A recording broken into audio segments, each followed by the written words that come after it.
Hello बच्चों, आज मैं लेकर आई हूँ आपके लिए एक नई कविता जिसका नाम है मैं सबसे छोटी हूँ। और ये कविता लिखी है सुमित्रा नंदन पंत जी ने। तो सबसे पहले सुमित्रा नंदन पंत जी के बारे में जान लेते हैं। सुमित्रा नंदन पंत जी का जन्म 20 मई 1900 में कोसानी गांव में हुआ था, जो कि अल्मोड़ा में स्थित है।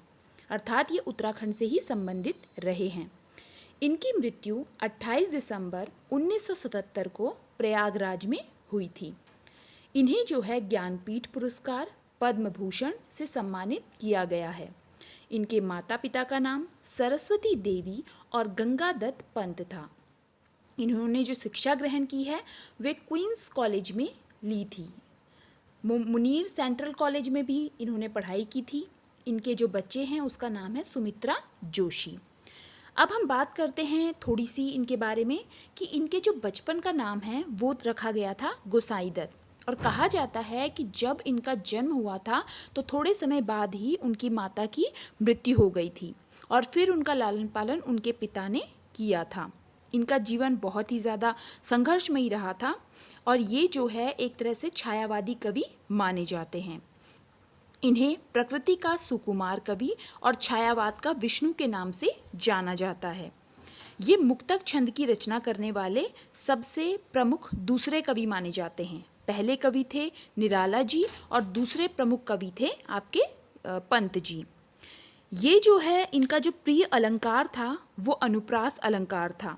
और इन्होंने जो है बहुत सारी रचनाएं की हैं, जिनमें उनकी प्रथम कविता गिरजा का घंटा थी और उनका प्रमुख काव्य संग्रह वीणा। इसके अलावा प्रथम छायावादी जो रचना है वो उच्छावस और अंतिम रचना है गुंजन। इसके अलावा इनकी और भी बहुत सारी रचनाएं हैं। इनमें कुछ मैंने यहाँ पे लिखी हुई हैं, जिनमें ग्रंथि, गुंजन, ग्राम्या, युगांत, स्वर्ण किरण, स्वर्ण धूलि, ये जो दो रचनाएं हैं स्वर्ण किरण और स्वर्ण धूलि, ये अरविंद दर्शन से प्रभावित रचनाएं हैं। इसके अलावा कला और बूढ़ा चांद, इस रचना के लिए उन्हें साहित्य अकादमी पुरस्कार से सम्मानित किया गया था। और ये जो लोकायतन है, लोकायतन के लिए उन्हें सोवियत लैंड नेहरू पुरस्कार से सम्मानित किया गया था। इसके अलावा इनकी रचना है चिदम्बरा, इसके लिए उन्हें ज्ञानपीठ पुरस्कार से सम्मानित किया गया था। और इनकी एक और रचना है जिसका नाम है सत्यकाम। तो इस तरह से ये इनके बारे में जानकारी है। हाँ, इनके बारे में एक जानकारी और मैं दे देती हूँ आपको कि इन्होंने जो है मधुज्वाल नाम से उमर खयाम की रुबाइयों का अनुवाद किया है। और खादी के फूल एक ऐसी रचना है जिसमें इन्होंने हरिवंश राय बच्चन के साथ मिलकर रचनाएं लिखी थी। मतलब हरिवंश राय बच्चन और ये जो सुमित्रा नंदन पंत हैं, इन्होंने आपस में साथ मिलकर खादी के फूल में जो भी रचनाएं की हैं वो लिखी हैं। तो ये जानकारी थी सुमित्रा नंदन पंत जी के बारे में। चलिए अब कविता का प्रारंभ करते हैं। तो कविता है मैं सबसे छोटी हूँ। मैं सबसे छोटी हूँ, तेरी गोदी में सोऊं, तेरा आंचल पकड़ पकड़ कर फिरूं सदा माँ तेरे साथ, कभी न छोड़ूं तेरा हाथ। बड़ा बनाकर पहले हमको तू पीछे चलती है मात, हाथ पकड़ फिर सदा हमारे साथ नहीं फिरती दिन रात। अब देखिए यहाँ पे क्या है, एक छोटी बच्ची के मन के भावों को बताया गया है। वो ये कहती है कि वो अपनी माँ से अलग होना नहीं चाहती। तो वो क्या कहती है कि मैं सबसे छोटी हूँ। काश, एक इच्छा करती है, वो कहती है काश मैं जो है घर में सबसे छोटी हूँ या मैं सबसे छोटी ही रहूं, तेरी गोदी में सोऊं। और अगर मैं छोटी रहूंगी तो मैं हमेशा कहाँ रहूंगी, तुम्हारी गोदी में ही रहूंगी, तुम्हारी गोदी में ही मुझे सोने को मिलेगा।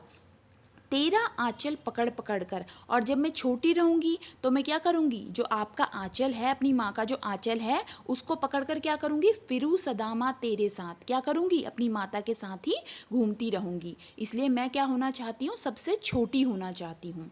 फिर कहती है कभी न छोड़ूं तेरा हाथ। फिर कहती है कि मैं जो है, हे माँ, मैं तुम्हारा हाथ कभी भी छोड़ना नहीं चाहती, इसलिए मैं सबसे छोटी होना चाहती हूँ। बड़ा बनाकर पहले हमको तू पीछे चलती है मात, हाथ पकड़ फिर सदा हमारे साथ नहीं फिरती दिन रात। फिर कवित्री कहती हैं, मतलब सॉरी कवि कहते हैं कि माँ जो है वो क्या करती है, जब बच्चे बड़े हो जाते हैं तो बच्चों का साथ छोड़ देती है, बोलती है तुम खुद आगे बढ़ो, तुम खुद अपने काम करो। तो लड़की जो है वो क्या कहती है, बड़ा बनाकर पहले हमको, पहले तुम क्या करती हो, हमें बड़ा बनाती हो, ठीक है, तू पीछे छलती है मात, और उसके बाद क्या है, तुम हे माता तुम हमें छलती हो, तुम सोचती हो, तुम कहती हो हमें तुम चलो चलो आगे, तुम अपना काम करो और हम जो है तुम्हारे पीछे पीछे आएंगे। परंतु ऐसा नहीं होता, तुम क्या करती हो, जैसे ही हम बड़े हो जाते हैं तुम हमारा साथ छोड़ देती हो, हाथ पकड़ फिर सदा हमारे साथ नहीं फिरती दिन रात। और तुम क्या करती हो, पहले जब हम छोटे थे तब तो तुम हमारा हाथ पकड़ के चलाती थी या फिर हम तुम्हारा आंचल पकड़ के चलते थे, परंतु जैसे ही हम बड़े होते हैं वैसे ही तुम क्या करती हो, हमें हमारे हाल पर छोड़ देती हो और फिर दिन रात हमारे साथ नहीं रहती, हमारी देखभाल नहीं करती। इसीलिए जो छोटी लड़की है वो चाहती है कि उसकी जो माँ है वो उसके साथ हमेशा रहे, और इसकी वजह से लड़की कहती है कि मैं हमेशा छोटी ही रहना चाहती हूँ। आगे देखिए क्या कहती है, अपने कर से खिला धुला मुख, धूल पोंछ सज्जित कर गात, थमा खिलौने नहीं सुनाती हमें सुखद परियों की बात। फिर क्या कहती है कि पहले क्या करती थी, अपने कर से, अपने हाथों से खिलाती थी। माता क्या करती है बचपन में, बच्चों को अपने हाथों से भोजन कराती हैं। धुला मुख, और जब बच्चे खेलते हैं मिट्टी वगैरह में तो उनकी मुख को भी खुद अपने हाथ से धुलाती है। धूल पोंछ, उनके सारे शरीर की जो धूल है उसको पोंछती है। सज्जित कर गात, और क्या करती है, अच्छे अच्छे वस्त्र पहनाती है। गात क्या होता है, शरीर, शरीर को अच्छा बनाती है, मतलब उन्हें अच्छे वस्त्र पहनाती है।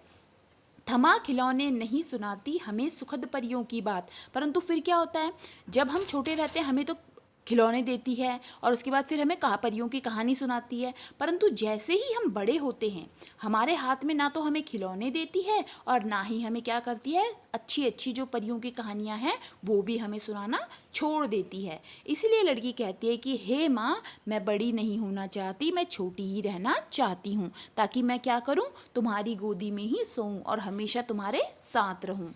आगे कहती है, ऐसी बड़ी न हूँ मैं, तेरा स्नेह न खोऊं मैं, तेरे आंचल की छाया में छिपी रहूं निष्प्रह निर्भय, कहूँ दिखा दे चंद्रोदय। अब देखो क्या कहती है कि मैं जो है बड़ी नहीं होना चाहती, कहती है ऐसी बड़ी न हूँ मैं ऐसी बड़ी नहीं होना चाहती कि तेरा स्नेह न खोऊं मैं, तेरा प्यार भी मैं खोना नहीं चाहती। मतलब मैं जिस समय हूँ, जब मैं छोटी होती हूँ तो मुझे बहुत प्यार करती है, पर जैसे ही मैं बड़ी होंगी मैं तेरा प्यार खो दूंगी, मैं ऐसी बड़ी होना नहीं चाहती। तेरे आंचल की छाया में, मैं हमेशा तेरे आंचल की छाया में ही रहना चाहती हूँ, तेरे साथ ही रहना चाहती हूँ।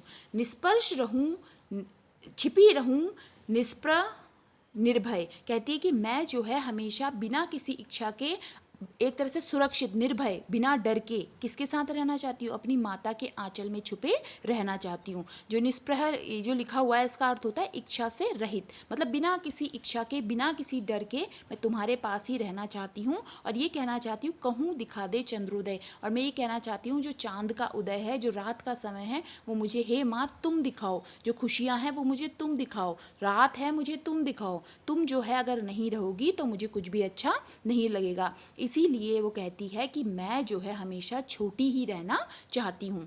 तो सुमित्रा नंदन पंत जी ने इस कविता के अंदर जो बच्ची है छोटी, उसके मन के भावों को बहुत ही स्पष्टता से वर्णित किया है, और उन्होंने यहाँ पर ये बताया है, ये बताने का प्रयास किया है कि एक छोटी बच्ची के मन में अपनी माँ को लेकर क्या विचार उत्पन्न होते हैं, क्या वो सोचती है, ये सारी जानकारी उन्होंने यहाँ पर दी है। अभी आप लोग भी छोटे हैं और आपको भी क्या करती होगी मम्मी, मम्मी अपने हाथ से खाना बना के खिलाती होगी, आपको कपड़े पहनाती होगी, स्कूल भी बच्चों को क्या कौन भेजता है, मम्मी भेजती है, कभी कभी पापा भी साथ आ जाते हैं। पर ये जो समय है, इस समय क्या होता है, माँ हमारे साथ हमेशा रहती है, पर बाद में क्या होता है, जैसे ही हम बड़े हो जाते हैं माँ कहती है तुम अपना काम खुद करो, होता है ना ऐसा। तो ये चीज़ें जो है यहाँ पर जो कवि है वो उस लड़की के मन के विचारों को, मतलब उस बच्चे के मन के विचारों को यहाँ पर रख रहे हैं।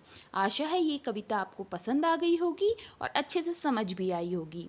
तो मिलते हैं फिर अगली कविता के साथ अगले लेक्चर में, तब तक के लिए धन्यवाद।